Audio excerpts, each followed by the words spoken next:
পুচকু এখন পাপার কোলে বসে পড়েছে জামাই ষষ্ঠী খেতে। পুচকু এটা দ্বিতীয়বার জামাই ষষ্ঠীতে এসেছে। প্রথমবার তো এখানেই ছিল মামার বাড়িতে, তখন পুচকু হয়েছে 1 মাসও হয়নি। তারপরে জামাই ষষ্ঠী, পুচকু হওয়ার কিছুদিন পর জামাই ষষ্ঠী ছিল। পুচকু এখন পাপার কোলে বসে বসে ভাবছে কি হচ্ছে এটা। তুমি কি খাবে? তুমি কি খাবে? হ্যাঁ, এখন খেতে বসছে এখন।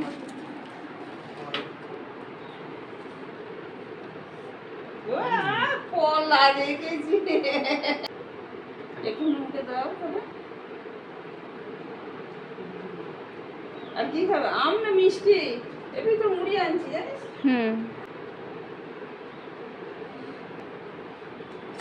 কি অবস্থা দেখো, পায়ে করে থালা টানছে, বুঝেছো? কি বদমাইশ, এতক্ষণ ধরে ভাবছিল কি করবে। আঙুলটা ভালো কি আবার কি হলো?